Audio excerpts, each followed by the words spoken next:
नमस्कार साथियों, स्वागत है आपका इस YouTube चैनल पर जिसका नाम है study with LSS GK and psychology. साथियों, आज की क्लास में अपन जिस पर चर्चा करने वाले हैं वो है राजस्थान के संदर्भ में किसान आंदोलन। जो राजस्थान में किसान आंदोलन हुए उनसे संबंधित अपन बात करने वाले हैं। राजस्थान के प्रमुख किसान आंदोलन।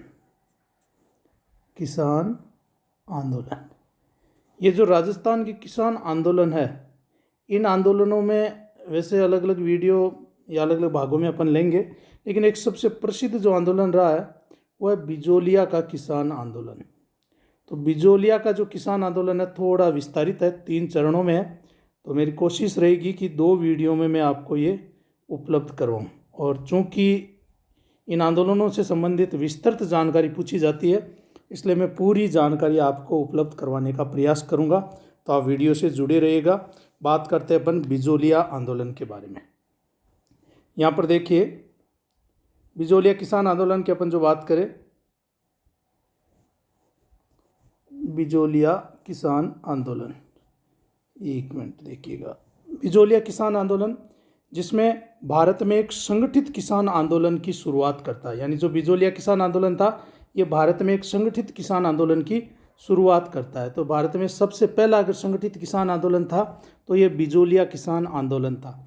ये लगभग 44 वर्षों तक चला था, 1897 से लेकर 1941 वर्ष, यानी कि करीबन 44 वर्षों तक ये चला। इसके बावजूद भी इसकी विशेषता ये थी कि पूर्णतया अहिंसात्मक ये रहा था। अब अपन बात करें कि बिजोलिया वर्तमान में है कहाँ, तो बिजोलिया जो है वर्तमान में भीलवाड़ा जिले में स्थित है। और बिजोलिया जो है मेवाड़ जो रियासत थी, राज्य था, इसका एक प्रथम श्रेणी का ठिकाना हुआ करता था। साथियों, इससे पहले मैं चाहूँगा कि अपन थोड़ा सा इतिहास में पीछे पहुँचे। तो 1527 ईस्वी में जो अपन खानवा का युद्ध देखते हैं, उस खानवा के युद्ध में जो मेवाड़ के महाराणा सांगा थे, इनकी तरफ से एक व्यक्ति लड़ा था जिसका नाम था अशोक परमार। इस अशोक परमार को मेवाड़ के महाराणा सांगा ने ये ऊपरमाल का जो क्षेत्र, जो कि मेरे पहले वीडियो में मैंने बताया था, तो ऊपरमाल का क्षेत्र उन्होंने इनको भेंट किया था। और इन अशोक परमार के द्वारा इस जो मेवाड़ रियासत का प्रथम श्रेणी का जो ठिकाना था बिजोलिया, इसकी स्थापना की गई थी। तो अब अपन इस आंदोलन के संदर्भ में यहाँ पर देखें तो यहाँ पर आंदोलन में धाकड़ जाति के किसानों का बाहुल्य था। यानी यहाँ के जो किसान थे वो सर्वाधिक धाकड़ जाति के किसान थे। ये जो आंदोलन होता है ये 3 चरणों में होता है। तो 3 चरणों को अपन अलग अलग चरण से देखने का प्रयास करेंगे। तीनों ही चरण इंपॉर्टेंट होते हैं।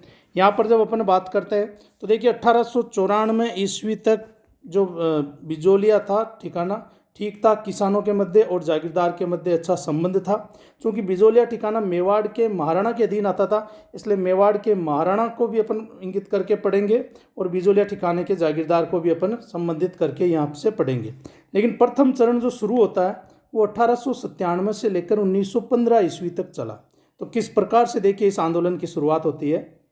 1897 ईस्वी में जब यानी यहाँ के जागीरदार राव कृष्ण सिंह थे, तो उनके समय करीबन 84 प्रकार की लागतें ली जाती थी। यानी किसानों से यहाँ पर 84 प्रकार की लागतें वो ली जाती थी। कई बार क्वेश्चन पूछा गया कितनी लागतें थी, तो 84 प्रकार की जो लागतें ली जाती थी। 1897 के समय में ऊपरमाल ये जो क्षेत्र था, यहाँ पर जो सारे किसान थे वो गंगाराम धाकड़ नामक जो किसान था उसके यहाँ पर मृत्यु भोज के अवसर पर एकत्रित होते हैं। स्थान था गिरधारीपुरा ग्राम।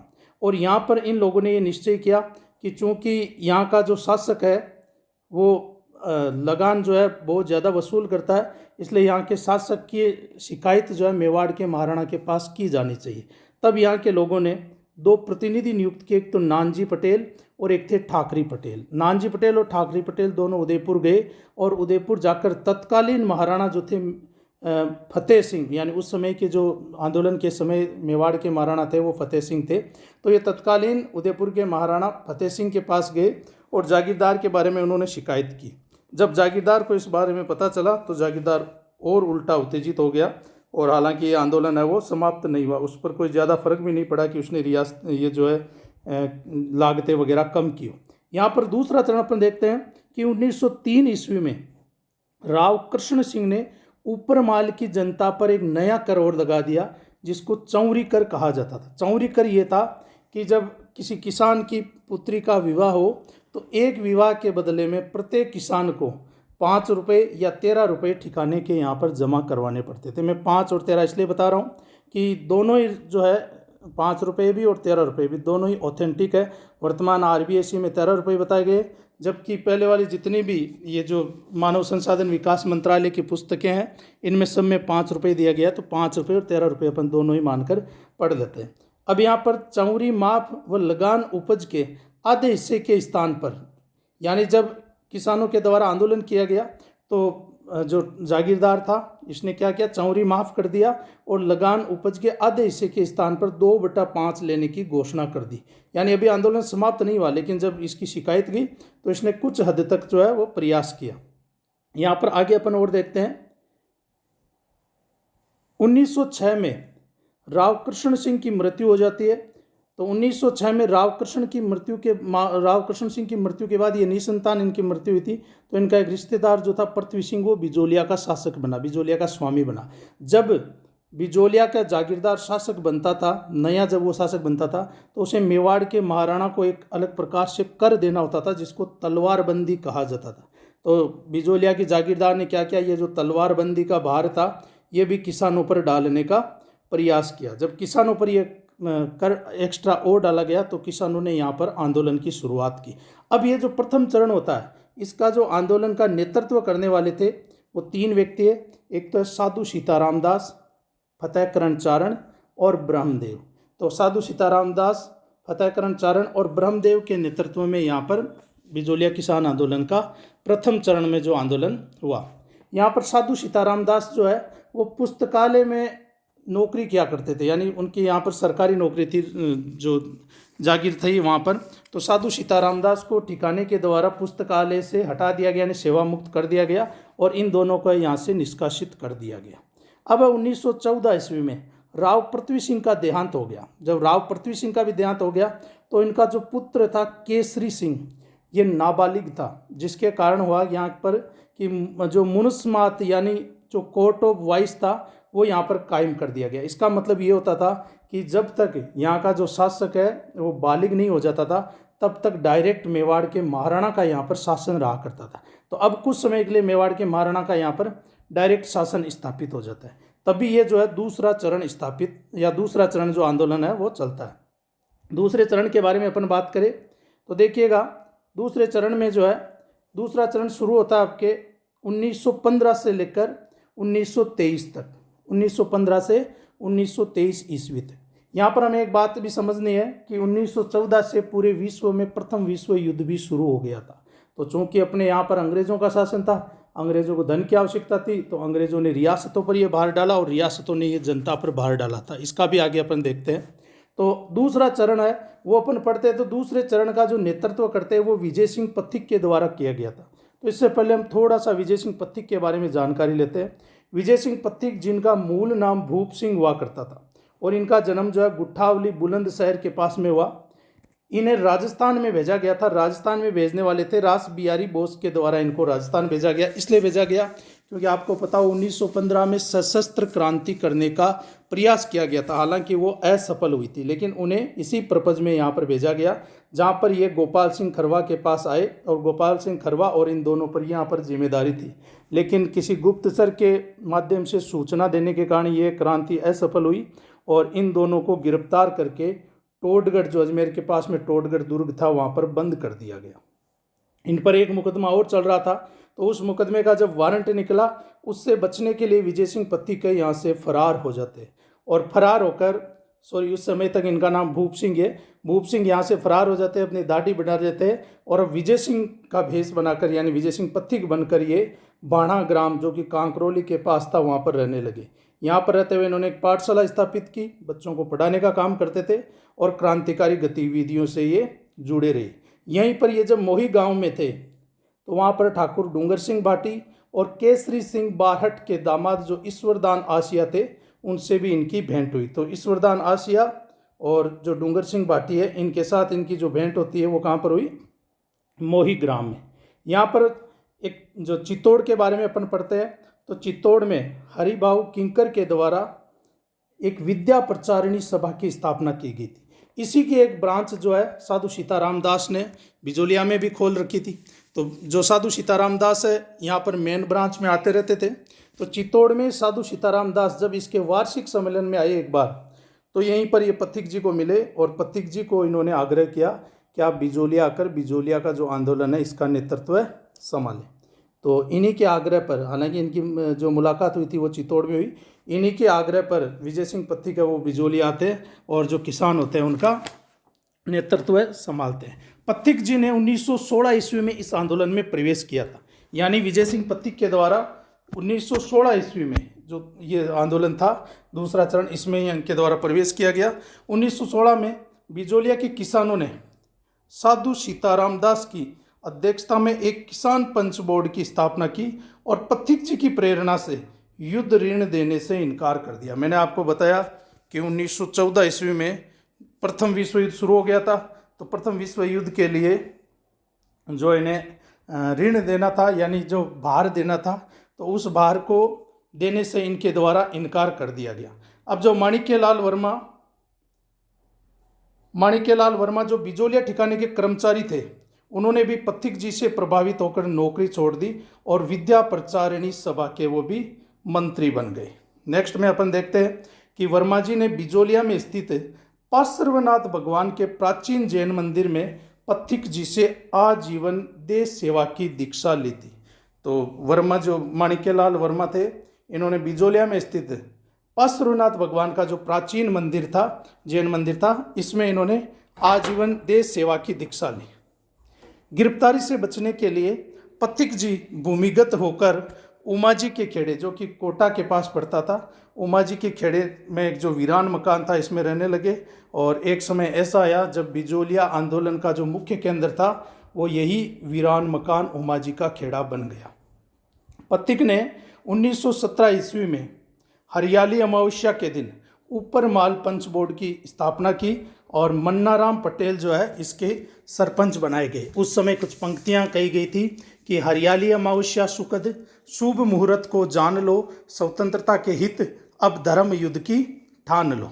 तो इस प्रकार से हरियाली अमावस्या के दिन ऊपर माल पंच बोर्ड की स्थापना की जाती है। ऊपर माल के जो लोग थे वो पथिक जी को एक उपाधि देते थे और इनका बहुत ज़्यादा सम्मान करते थे। वो इन्हें महात्मा जी कहकर इन्हें संबोधित किया करते थे। अब देखिएगा इसका जो रिजल्ट निकलता है, नारायण पटेल जो किसानों के एक मुखिया थे, इन्हें जेल में डाल दिया गया था क्योंकि इन्होंने जो है जो युद्ध ऋण था वो देने से मना कर दिया। तो इन्हें जब जेल में डाल दिया गया और यहाँ के किसानों के द्वारा आंदोलन किया गया तो ठिकाने को मजबूर होकर इन्हें रिहा करना पड़ा था। ये किसानों की प्रथम विजय थी दूसरे चरण की। पथिक ने यहाँ के बारे में लोकमान्य तिलक को पत्र लिखा, यानी जो बाल गंगाधर तिलक थे इन्हें उन्होंने पत्र लिखा। तिलक के पत्र को पढ़कर महाराणा फतेह सिंह ने साधु सीताराम दास और प्रेमचंद भील को आज़ाद कर दिया था। तो ये साधु सीताराम दास और यह जो प्रेमचंद भील है ये भी अपन पढ़ते हैं, वो भी इसी आंदोलन से संबंधित थे। यहाँ पर तिलक जी ने जो महाराणा फतेह सिंह को पत्र लिखा था उसके बारे में मैं कुछ बताना चाहूँगा कि कई बार वक्तव्य पूछ लेते हैं। लोकमान्य तिलक ने महाराणा फतेह सिंह को लिखा, मेवाड़ राजवंश ने स्वतंत्रता के लिए बहुत बलिदान किए हैं। आप स्वयं स्वतंत्रता के पुजारी हैं, अतएव आपके राज्य में स्वतंत्रता के उपासकों को जेल में डालना कलंक की बात है। हालांकि जो मेवाड़ के महाराणा थे उन पर इसका कुछ ज़्यादा फर्क नहीं पड़ता है, लेकिन अपने सीधा सा पूछा जाए तो बाल गंगाधर तिलक थे, उन्होंने भी वापस इनको पत्र लिखा था। तो उन्होंने बदले में प्रेमचंद भील को और इनको मुक्त करवा दिया था। यहाँ पर जो है माणिक्यलाल वर्मा का एक गीत चलता था, पंछीड़ा गीत, और साथ ही प्रज्ञा चक्षु जो भंवरलाल स्वर्णकार थे उनकी कविता भी गांव गांव में गाई जाती थी। उनकी कविता थी, मान मान मेवाड़ा राणा प्रजा पुकारे रे, रूस जार को पतो न लाग्यो, सुन राणा फतमाल रे। तो ये जो दो व्यक्ति थे, यानी माणिक्यलाल वर्मा का पंछीड़ा गीत और प्रज्ञा चक्षु भंवरलाल स्वर्णकार का जो कविता थी, ये गांव गांव में उस समय गाई जाती थी। पथिक ने जो है किसानों की ओर से रक्षाबंधन के अवसर पर चांदी की एक राखी कानपुर से निकलने वाले जो प्रताप नामक एक अखबार निकला करता था कानपुर से, उसके जो संपादक थे गणेश शंकर विद्यार्थी, उनके पास भेजी और उनसे इस आंदोलन के बारे में सहयोग मांगा।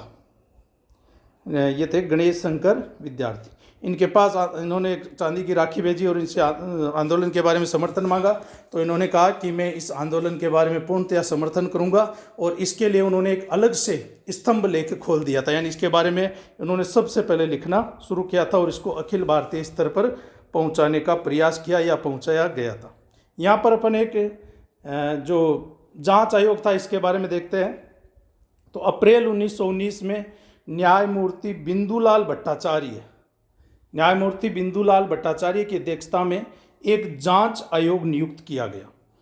1919 में अमृतसर कांग्रेस में, यानी जब अमृतसर में कांग्रेस का अधिवेशन चल रहा था, तो उसमें पथिक जी के प्रयत्न से तिलक ने बिजोलिया संबंधी प्रस्ताव रखा, लेकिन गांधी जी के कहने पर यह वापस ले लिया। तो यहाँ पर भी एक इम्पोर्टेंट बात है कि अमृतसर कांग्रेस में तिलक ने बिजोलिया संबंधी प्रस्ताव रखा था, लेकिन गांधी जी के कहने पर वापस लिया, क्योंकि गांधी जी ने यह कहा कि मदन मोहन जो मालवीय जी है वो स्वयं जाकर महाराणा से मिलेंगे ताकि इस समस्या का समाधान हो सके। हालांकि मदन मोहन मालवीय जो है ये भी महाराणा से मिलने के लिए मेवाड़ आते हैं, उनसे मिलते हैं, लेकिन फिर भी कोई समस्या का हल नहीं हुआ। तब गांधी जी ने पथिक को बम्बई बुलाया। तो जो विजय सिंह पथिक थे वो उसके बाद में इस आंदोलन से संबंधित राय लेने के लिए, महात्मा गांधी से राय लेने के लिए बम्बई जाते हैं। यहाँ पर अपन देखते हैं कि गांधी जी